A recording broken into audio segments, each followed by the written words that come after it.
Добър ден! Благодаря ви, че се отзовахте на насрочената пресконференция. Пресконференцията е на тема кражбата на недвижими имоти и съдействието на съдебната система. Пресконференцията ще я проведе последния начин. Първо ще изложа фактите, после ще изложа щетите, които са нанесени на мен и на моето семейство. После ще изложа щетите, които са нанесени на държавата, след което ще дам думата на колегите да кажат, защото има доста нарушения еднотипни, при които очевидно се съдейства от съдебната система за отнемане на имоти.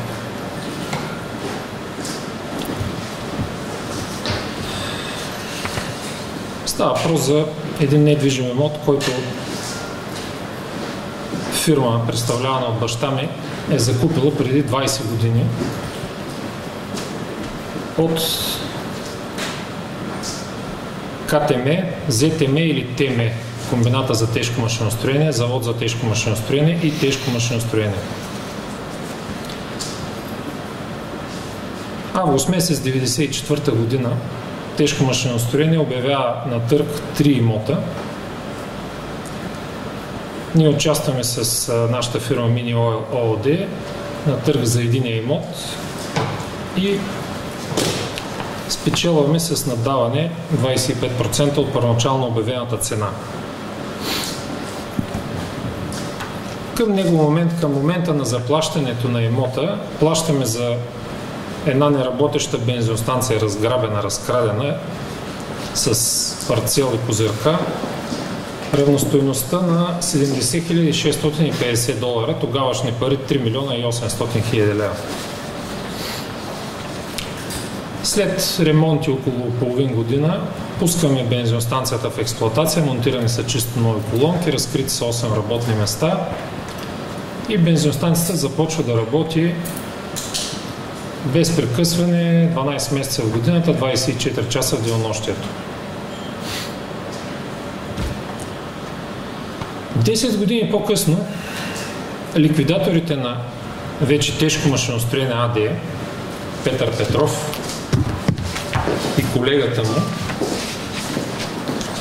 възлагат на тогавашната юристка на тежко машиностроение Палма Тараланска, адвокат, сега е съдия в окръжен съд, и тя изготвя един правен анализ заедно с Венцислава Стефанова, адвокат, с който установяват, че продажбата преди 10 години е била неправилна. Управителката е нямала право да продава този имот.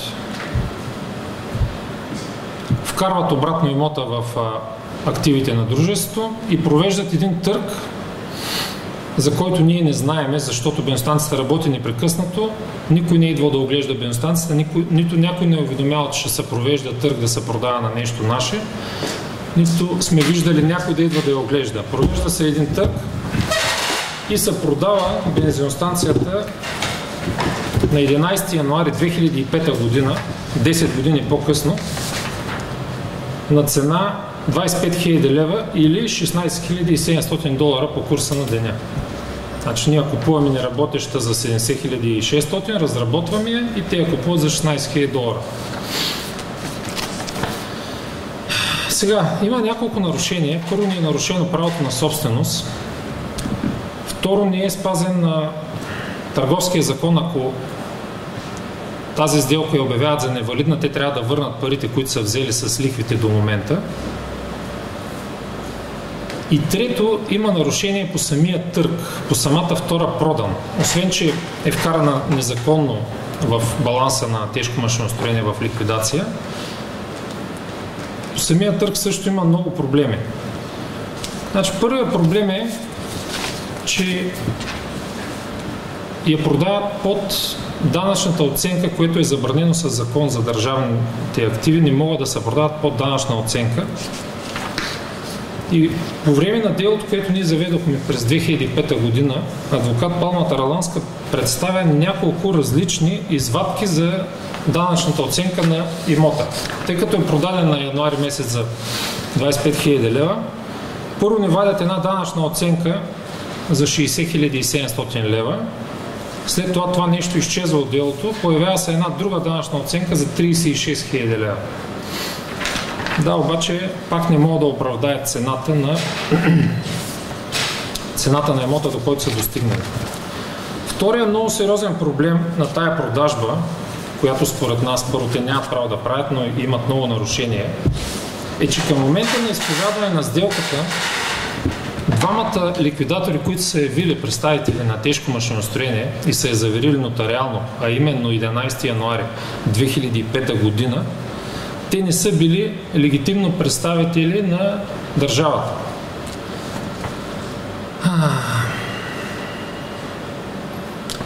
Русенския окръжен съд на основание член 6 във връзка с член 230 на Търговския закон, вписан на Търговския регистър с решение, продължава срока на ликвидиращ до 31.12.2004 година на ликвидатора Петър Петков Петров и на Пламен Гюрчев. Значи на двамата им продължава срока правомощията да се разпореждат с имущество до 31 декември 2004 година, като, за да бъдем съвсем коректни, на Пламен Стоянов Гюрчев има ново постановление, с което му се възлагат отново правомощията, обаче от 19 януари 2005 година. Значи към момента на изповядване на сделката, освен че имаме една незаконна продан, вече имаме един нотариус, който продава имот, който просто няма продавач легитимен, те нямат представителни функции. Към 11 януари 2005 година цената на имота в него регион, на такъв имот на главен път, не говорим, че е работеща бензиностанция, говорим, ако е парцел, е поне 30 евро на квадрат. Казвам поне. Без подобренията вътре, без бетона 5000 квадратни метра, без канализация, води и така нататък. Продажната цена при изчислена по този метод се явява 2 лева и 90 стотинки на квадратен метър, на която са продали този имот.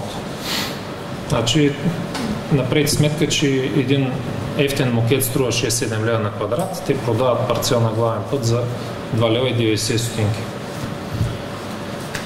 Така, отиваме нататък. Този ликвидатор, Петър Петров, се явява години по-късно и става съдружник в същото дружество, на което е продал имота и което вече е вкарано в активите на дружеството. Съдружници, това е официален документ от Търговския регистър, съм го извадил, сканиран. Петър Петков Петров на първо място като съдружник, което е конфликт на интереси. Вярно е, че към момента на продажбата не е бил такъв, но очевидно, че е имал някакви други по-нататъчни планове, бъдещи действия. За да се изясня съвсем, искам да спомена, че същия управител на фирмата, който вече е управител, а именно говоря за господин Станко Станков, който е собственик на Bull Market Shipping и други фирми с подобно наименование, участва пак на търг в КТМ в съседния имот, който е газстанция до бензиностанцията и я закупува през 1997 година. Проблема е, че ние сме наематели на този имот, след като закупихме бензиностанцията, взехме газстанцията под наем за 10 години до 2004 година. Около 2 години и половина я възстановявахме, тъй като беше разграбена и тя. И я пуснахме в експлоатация. Малко по-късно тогавашният управител тръгва да продава имота. Обявяват го в Държавен вестник. Брой 46, Пропан, Ботанова станция, прилежащ терен 6545 квадрата с първоначална цена 489 000 щатски долара. Ние знаем за това нещо и правим едно писмо до тогавашния директор на НАП Любомир Димитров и го уведомяваме, че сме наематели, сме заинтересована страна и искаме да закупим имота. Обаче тази цена според нас е завишена. Почва едно прехвърляне на документи, ще ви се обадим, ще видим, това е цената. Изведнъж 12 месец се продава този имот, не както е обявен държавен вестник за $489 000, ами за $178 000, като не са платени на един път. Сега, в нашия случай бензиностанцията, освен че ние загубихме един имот, освен че сме писали жалби до главен прокурор, до окръжен прокурор, имаме отговор на окръжния прокурор Огнян Басарболиев, че няма открити нарушения при търга, се загубиха и 8 работни места, плюс 2 на снабдители на горива. Загубиха се данъци, които ние спряхме да плащаме.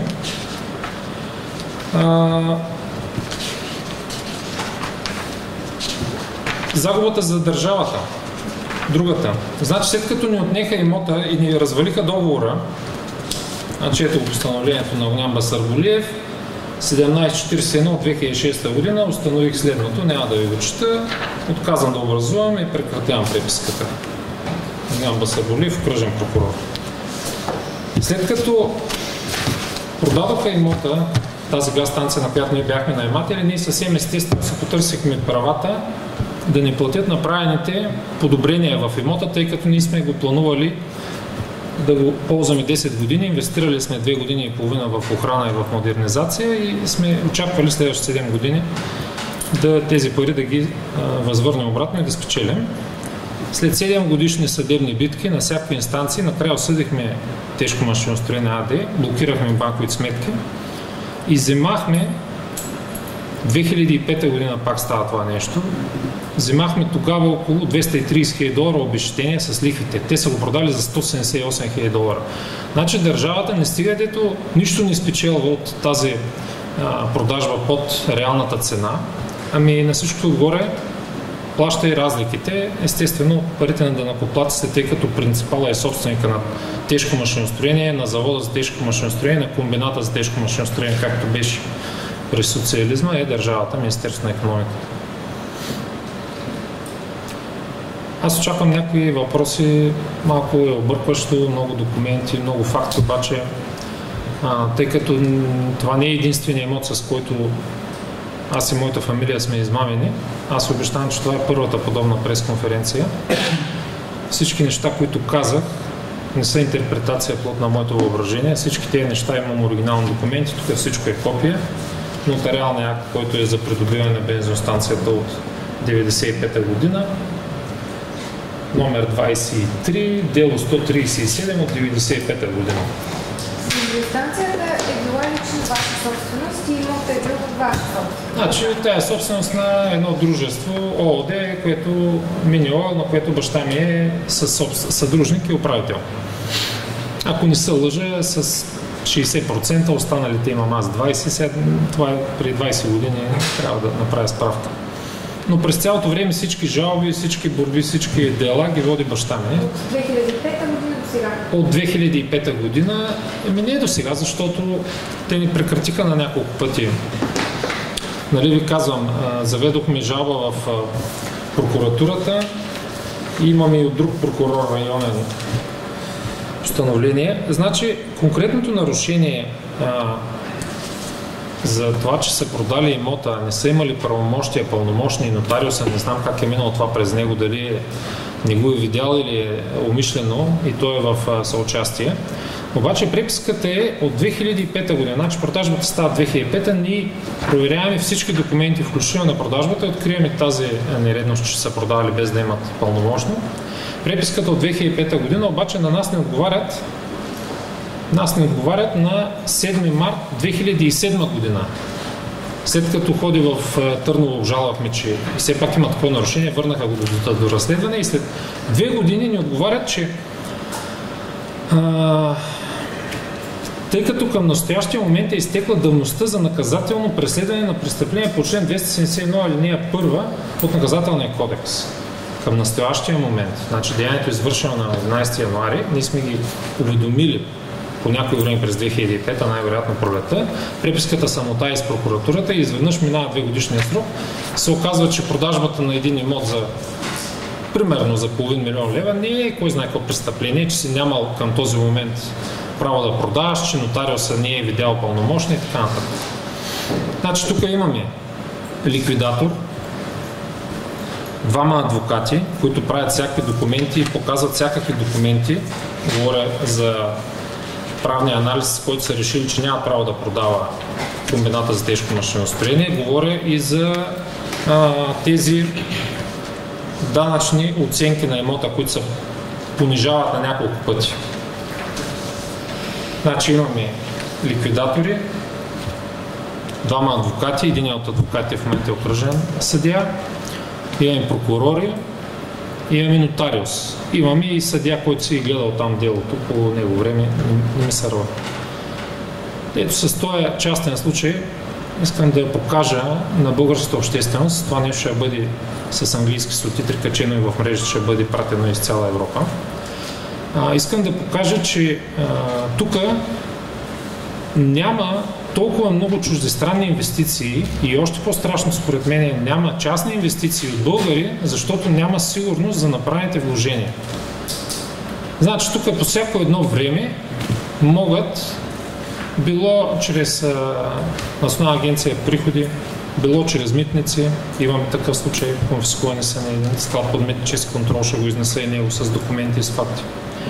Било чрез която иде държавна служба, могат да ти отнемат бизнеса и имота. Затова няма работни места, затова се затварят работни места и затова много инвеститори заобиколиха България и инвестираха в Румъния. Включително сега не искам да ги намесваме. Тях е една голяма русенска фирма, която произвежда масла. Тя също си направи новия завод преди няколко години в Румъния. Нали? Сметнете за какво става въпрос. Българските инвеститори се принуждават да се местят в съседни държави в Европейския съюз, да отварят там работни места. Въпроси?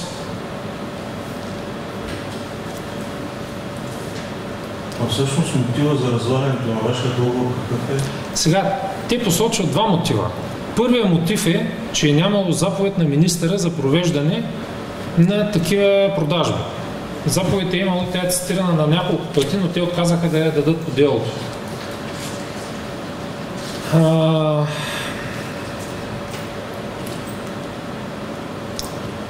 Заповед е РД 09-065 от 26.5.1994 година. Това е заповед на министъра. Първо. Второ, един управител на дружество има право да продава актив на дружество, ако той е под 5% от балансовата стойност. Към 1994 година комбината за тежко машиностроение все още имаше ужасно много активи, включително вътрешни автобусни линии, вътрешни ЖП линии, пристанищи. А това се води пункт за тестване на спирачки за камионите и стопанство за снабдяване с гориво. Така че стойността му е много под. На няколко пъти адвокат Палма Тараланска отказва да даде документ колко е балансовата стойност на дружеството. Отказва да го даде този документ по делото, защото твърдението им за липсата на заповед от министъра отпадна и остана твърдението, че е над 5% и за това е трябвало, нали, да се прави специален документ от министерството. По същото време са направени, както и казах, в тази заповед има цитирани 3 имота. 2 имота, които са продадени, те нито са оспорени, нито са взети обратно. Единствено нашия имот е върнат обратно в активите на дружеството и е продаден втори път на смешната цена от 25 000 лева.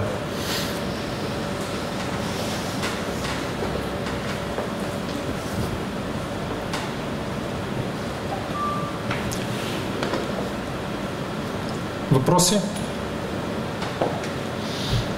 Нещо не е ясно? Тези 5%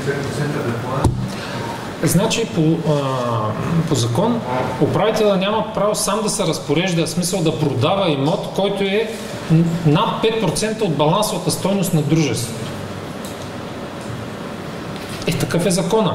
Трябва специална заповед от принципала, защото той е с договор назначен от министъра, нали, да бъде управител на държавно дружество. А последното дело коя бе?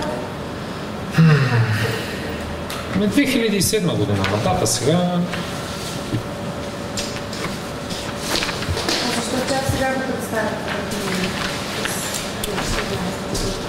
Значи,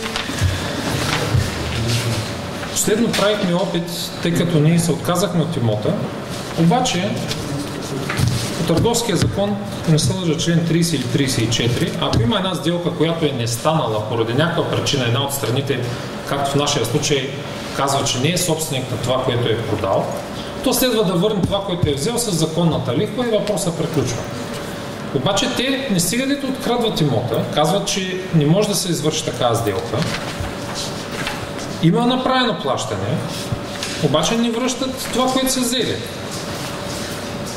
Ето, значи, тук те има заключение на икономическа експертиза по гражданско дело 3703 от 2006 година. Задачата съда назначи икономическа експертиза вещо лице да извърши проверка счетоводство на тежко машиностроение. Значи, експерт е установил, че тия 3 милиона 801 хиляди лева тогавашни са били приведени на дружеството, но само не може да намери техната, нали, поне те са платени по банков път, не е кешово плащане, но само не може да намери как са отразени в техните книги. Това е заключението на вещото лице, което е прието по делото, не е оспорено. Това означава, че ние тази бензостанция сме я платили. Така.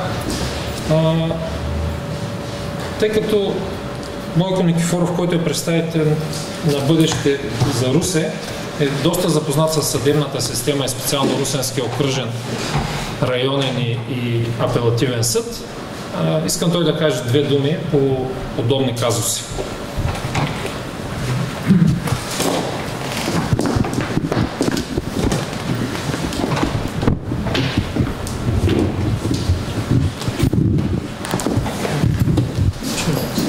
Аз няма да говоря за други казуси. Известни са ми много такива, много подобни.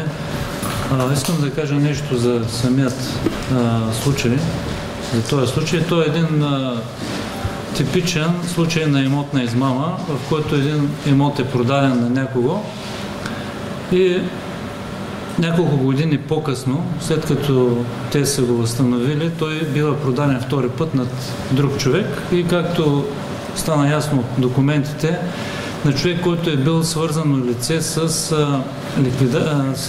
купувачите, тъй като след като е продаден втори път имота, този, който го е продал, е станал съдружник на самата фирма купувач. Това е една много типична схема на имотна измама и характерно е, че в такива измами участват хора, които са на високи постове. В случая са ликвидатори на едно огромно предприятие, каквото беше тежко машиностроение. Оттам идва и влиянието на тези личности върху прокуратурата, на която ние, гражданите, много държим най-сетне в Русе да има един читав окръжен прокурор, който да сложи край на всички тези безобразия. Какъв е смисълът на прокурорските разследвания по такива имотни измами? Значи, гражданите обикновено си мислят, че това е, нали, човека го измамили и той се закучил, дай сега да ходим, моля да го наказваме. Но от една страна човекът, който е измамникът, трябва да бъде наказан. Но тежката форма на престъплението, което от наша гледна точка извършва прокурора, след като откаже да образува проверка или мота делото, както в случая, докато изтече давност, да няма наказане, или пък има случаи, в които хора са ощетени с по над 200 000 лева и прокурорът пише в неговото постановление за отказ от досъдебно производство, че това е малозначителен случай и е нямало кой знае какво значение за обществото. Действието на прокурора, с което отказва образуването на проверка, ощетява пострадалите, тъй като ако бъде установено, че има нарушение, че има престъпление, гражданското дело би се върнало и започнало от начало. Значи, когато прокурора установи, че има извършено престъпление, както те са водили граждански дела за собственост, тези дела би трябвало да се отменят решенията им и да започнат от начало. Имайки предвид извършените престъпления, да се стигне до истината и хората да си получат или имота, или парите, които са дали. Това е, в Русия е така. В Русия е така, ние се надяваме, че най-сетне ще има един кадърен, читав окръжен прокурор. И в този смисъл изпратихме едно предложение, преди седмица изпратихме на кмета на Русе Пламен Стоянов и на областния управител, с което искаме те двамата да организират среща на гражданите с кандидатите за нов окръжен прокурор. Тъй като на Огнян Босърболиев мандата му изтича на 26-ти този месец. Вчера получих отговори от двамата, и от кмета, и от областния управител, като така пролича се отношението към гражданите и на двамата. Кмета директно отказа, като с едно кратко писъмце каза, че не е в компетентността му въобще да се занимава с такива неща, докато областният управител е изпратил нашето предложение на господин Басарболиев и му предлага да организират такава среща